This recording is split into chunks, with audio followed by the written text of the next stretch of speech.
Welcome to This Explainer, the 47-minute warning, anatomy of a marital fraud. Today, we're unpacking a chilling, real-life ticking clock scenario that exposes the sheer mechanics of a highly calculated financial trap. We're going to dive into the true, absolutely harrowing account of Claire Whitmore. She's a woman who suddenly discovered that the foundation of her entire future was, well, actually, a meticulously engineered illusion. Grab your notepad, because the way this scheme was built is terrifying, but it's also profoundly educational. So, picture this. You're standing in a hotel room in your wedding dress. Your veil isn't on yet, the flowers aren't even in your hands. You are exactly 47 minutes away from the moment you're supposed to walk down the aisle, and suddenly your phone rings. It's an unknown number. Your maid of honor tells you to just ignore it, assuming it's probably a late vendor, and tells you to let it go to voicemail. So, you do. 34-year-old Claire Whitmore actually let that call go to voicemail. But choosing to hit play on that message, it completely changed everything. The voice that came out of her phone in that quiet hotel room belonged to Diane Holloway. That was her supposedly perfect fiancé's ex-wife. Now, Claire knew Daniel had been married before. He mentioned it early in their relationship, but she had never actually spoken to Diane. Hearing her voice breaking the silence on the morning of her wedding was a massive shock. Diane wasn't calling to reminisce or to stir up some petty drama. She delivered a chillingly precise warning. She urged Claire to go straight to Daniel's home office, look behind a painting on the east wall, and open a very specific safe. The combination was his mother's birthday. Diane told Claire she was so sorry to do this, but that she absolutely deserved to know what was hiding right under her nose before making the biggest commitment of her life. It's wild to contrast the flawless facade Daniel built over their 3-year relationship with the stark reality of his manipulation. Think about the illusion for a second. Daniel was polished, he was attentive, comfortable in literally any room, and he remembered every single detail Claire ever mentioned. He made her feel like the most important person in the world. But then, you have to look at the reality. Those subtle red flags Claire had previously brushed off as him just being romantic or mature. He exhibited this practiced calm when discussing his past, carefully smoothing over the rough edges of his previous divorce. And crucially, he flat out refused to let them move in together before the wedding, claiming he wanted to wait. In hindsight, that was a boundary that perfectly protected his hidden secrets. With the clock relentlessly ticking down, Claire is now just 40 minutes away from the aisle. Her mother and the photographer are already at the venue, waiting. But Claire makes a split-second decision. She forces her maid of honor, who, by the way, thinks she is completely losing her mind, to drive her straight to Daniel's house. Claire had a key, she always had a key, but because of Daniel's strict insistence on waiting to move in, she had never actually lived there. They rush inside, and Claire heads straight for that home office. Behind the painting on the east wall, she punches in his mother's birthday, which is a surprisingly sentimental combination, chosen by a man who clearly never expected anyone to look. The safe clicks open. Inside, she finds 3 devastating pieces of evidence that instantly destroy the man she thought she knew. First, an unsigned prenuptial agreement drafted specifically in her name. Second, a stack of fabricated financial statements listing assets and accounts under her name that absolutely did not belong to her. And third, a photograph of Daniel with an unknown woman dated just 4 months prior, taken in a city he had sworn he visited completely alone for work. Still standing in her wedding dress, clutching these documents, Claire calls Diane directly from the office. Diane answers on the first ring, almost as if she had just been sitting there waiting for it. Claire tells her about the unsigned prenup, and Diane's response is absolutely gut-wrenching. Diane reveals that this unsigned prenup was the exact same trap Daniel used to financially devastate her. Because she signed it without reading it carefully enough, it literally cost her years of her life and the wealth she had painstakingly built. Okay, let's take a quick detour into how this actually works. To understand exactly how Diane was ruined and how Claire was being targeted, we have to look at the mechanics of this fraud. The entire core of Daniel's scheme relies heavily on exploiting specific laws in a community property jurisdiction. This is a legal framework that can heavily favor a spouse who can demonstrate shared assets at the time of the marriage. Those fake financial statements Claire found in the safe? Yeah, they weren't a mistake. They were deliberately created to establish a false paper trail of assets for eventual divorce proceedings. The truly terrifying point is how clinical and systematic Daniel's method was. He didn't just stumble into this. He purposefully targeted successful women with careers, solid savings, and property of their own. Next, he drafted those fake financial statements in his target's name to create a financial picture that simply did not exist. He would then use the marriage to entangle their real, hard-earned assets with his completely fabricated paper assets. Finally, when the timing was perfectly right, he'd file for divorce, and because of the paper trail he engineered, the legal settlement would swing massively in his favor. The absolute gravity of the situation crashes down on Claire all at once. She is standing in Daniel's home office in her wedding dress, physically holding the proof of a premeditated plan to ruin her life. She glances at the clock. She realizes she has just 38 minutes left before the ceremony is supposed to begin. Sitting down in his office chair, desperate to understand the full, terrifying scope of this predator's history, Claire asks Diane one simple, haunting question over the phone. How many times? Diane goes dead quiet on the other end of the line. Then she confesses that she is the second wife. But after her own ruinous divorce, she reached out to Daniel's first wife, who told her the exact same story. That means there have been 3 previous marriages completely destroyed by this exact financial scam. You're probably wondering, why didn't Diane just go to the police sooner? Diane explains the most insidious part of Daniel's whole plan. He structured everything to appear legally legitimate. Because of this, his previous victims had no actionable legal recourse. The courts couldn't really help them after the fact. Diane's only remaining option, her only real way to fight back, was to keep a vigilant watch and try to call the next target before it was too late. Claire realizes right then and there that she was exactly 38 minutes away from becoming victim number 4. But Claire doesn't collapse. Instead, she thanks Diane, hangs up the phone, and just sits in that office for exactly 3 more minutes. Then she stands up, smooths out her wedding dress, and walks right back out to the car. She looks at her maid of honor, who is sitting there completely drained, and delivers these exact instructions. Claire refuses to be a victim. She chooses instead to head directly to the venue to confront the situation head-on, demanding her father get her estate lawyer on the line immediately. As we wrap up this explainer, we really have to pause and ask ourselves a vital, kind of uncomfortable question. How easily could a perfectly polished facade hide a devastating financial trap designed to take everything you've built? Daniel's greatest weapon wasn't the safe. It was his attentiveness, his charm, and that practiced calm. It's a stark reminder that true financial security requires looking past the illusion, verifying the facts, and never letting romance blind you to the reality of the paperwork. Thank you so much for joining me on this explainer, and definitely stay vigilant out there. Hey everyone, welcome to this explainer. Today, we're doing something a little different. We are going to break down the exact minute-by-minute timeline of a bride who literally dismantles a multi-marriage financial fraud scheme on the exact morning of her wedding. We're looking at a fascinating primary source account today, and honestly, it reads like a thriller, but it's entirely grounded in this methodical, step-by-step breakdown of a massive deception. You know, we are actually skipping our usual agenda today because this source material operates as a high-stakes ticking clock. To really understand the brilliant mechanics of how this crisis was handled, we just need to jump straight in. The text outlines a crazy scenario where a meticulous plan is brought to a complete halt by absolute, unshakable logic. All right, let's hit our first milestone. Section 1, the 22-minute mark. Okay, so it is exactly 22 minutes before the ceremony is scheduled to start. Amidst all that ordinary wedding chaos, the bride is moving like a woman underwater. She finds her father in an anteroom. And it takes exactly 11 minutes for her to explain everything she has just uncovered to him. The voicemail, the hidden safe, Daniel's horrifying plan. And get this, her father listens to all of it without interrupting a single time. Now, what happens in the immediate aftermath is just staggering. There is exactly 30 seconds of complete silence from her father before he begins to act. I mean, think about the restraint that takes. 30 seconds of absolute quiet from a father who has just been told his daughter's impending marriage is actually a massive predatory trap.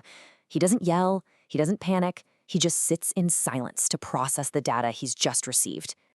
Which brings us to how he actually processes this catastrophic news. Section 2, the engineer's problem. See, the father approaches this devastating revelation the exact same way he approaches his day job. He's a civil engineer, right? So he looks at problems clearly to find structural solutions. We are looking at a total clash of mindsets here. You have the father's cold, calculating civil engineering logic going head-to-head with Daniel, the groom, who possesses this polished certainty, believes everything always goes to plan, and literally thinks he owns every room. It's engineering logic versus a con man's constructed reality. So how do you structurally dismantle a 3-year deception in a matter of minutes? Well, the father asks two critical questions just to confirm Daniel is still in the dark. Does Daniel know she's been to the house? No. Does he know about the warning call from the previous wife? Also no. Establishing that they have a few minutes before Daniel expects anything to be different, the father immediately calls in their family lawyer of 20 years, Gerald Park, who just so happens to be right outside as a wedding guest. All right, moving into section 3, the actionable evidence. Let's see how this transforms from a personal betrayal into a strictly legal liability, where emotion is just stripped away entirely. Gerald Park steps into that anteroom with some serious focused energy. I mean, the guy was just pulled from a wedding reception into something significantly more serious. He meticulously reviews the exact items the bride pulled from Daniel's safe earlier that morning. We're talking the prenup that was never presented to the bride, financial statements with forged signatures, and the photograph. He examines the whole shebang incredibly carefully. And here is the crucial point, Gerald's immediate legal assessment. These forged financial statements aren't just lies. They constitute fraudulent documentation. Basically, financial statements prepared in someone's name without their consent or signature. He asks the bride if she's ever seen or signed them. When she says no, Gerald establishes that these were definitively prepared without her consent. So he declares this evidence actionable, meaning it gives sufficient legal reason to take formal action or initiate proceedings. But the lawyer goes a step further here. He notes that the pattern of deception described by the previous wives, if documented across multiple marriages, makes this significantly more actionable. It takes it from an isolated incident of deceit and elevates it to a calculated, systemic scheme, a real game changer. The bride confirms she wants both the wedding and the financial schemes stopped entirely. This kicks off our next milestone. Section 4, the 30-minute wait. Picture this. She's sitting there in her dress, listening to the hum of 100 waiting guests. The wait begins, her mom checks in, and all the while she's just thinking about Daniel waiting out there with his false certainty, completely unaware of what is coming. Her maid of honor is sitting beside her in perfect silence. Her mother checks the door twice but trusts her husband's nod to give them space. Out there, the music is playing and Daniel has no idea about the safe, the voicemail, or the lawyer. He doesn't know his 3-year plan is unraveling right now. When Gerald returns at the 2-minute mark, he presents a precise, multi-step legal game plan. Step 1, secure a formal statement from Diane, the second wife. Step 2, gain cooperation from Anne, the first wife. Step 3, take all of this documentation and refer it directly to the district attorney's office for wire and financial fraud. Boom, they are elevating this to a formal investigation across multiple cases. But Gerald grounds her with this reality. This will be a process, not a moment. It begins today. It's a structural solution that's going to require patience, but he lets her know that right now, in this immediate moment, she has to walk out there and personally end the wedding. She has to deliver the blow herself. And it all leads to this. Section 5, the altar confrontation. 2 minutes later, she walks down the aisle to face Daniel, who is standing there with his usual certain smile, believing he owns the room. The music is playing. It looks like a wedding, but it's really an execution of undeniable facts. Notice how she strips away all the visual noise of the venue, speaking quietly, just for him. I've been to the house. His smile doesn't change. Then, I found the safe. And right there, she lands the very first structural blow. The text actually notes a barely visible shift in his confidence. Then she says, the prenup, the financial statements, the photograph. With this precise sequence of phrases, she is itemizing the evidence. She is laying out the physical proof of his fraud, piece by piece. His smile is still physically on his face, but whatever confidence was behind it just moments prior, completely gone. And then the final strike. I spoke to Diane. And to Anne. This is the moment the smile leaves his face completely, erasing 3 years of constructed certainty in a matter of seconds. By bringing the previous wives into the room metaphorically, she lets him know that the isolation he relied on to pull off this scheme has been completely shattered. The certainty left his face, replaced by something small, almost frightened. This brilliantly illustrates the ultimate collapse of a con man, when his meticulously planned structure is completely dismantled by undeniable facts, the polish just vanishes. For the first time in 3 years, the confident exterior is gone, and he has absolutely no leverage, no lies left to spin, and nowhere to escape. She delivers the final verdict. The wedding is not happening. Gerald Park is outside, and he would like to speak with you. She turns, walks back down the aisle through the silent guests, and is finally able to breathe for the first time all morning. She walks past her mother, who takes her hand, past her father, who gives her a single nod, and right through the doors into the light. It's incredible, isn't it? This explainer leaves us with such a fascinating psychological question about how we handle betrayal and the incredible power of approaching a crisis with cold, actionable logic. The ability of this bride and her father to pause, assess the structural integrity of the problem, and deploy a calculated legal response is an absolute masterclass. So, what about you? If the floor ever drops out from beneath your feet, will you panic in the noise? Or will you find the silence and build your way out?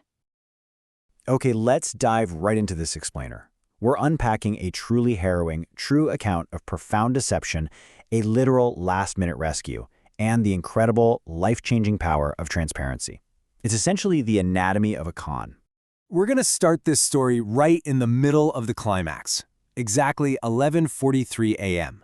This isn't just a random timestamp, you guys. This is the precise minute a life was forever altered. It's the morning of a wedding. Everything's set, the flowers are done, guests are literally taking their seats, the music is queued up. And then, at exactly 11:43, the phone rings. To really grasp the stakes here, just think about the number 47.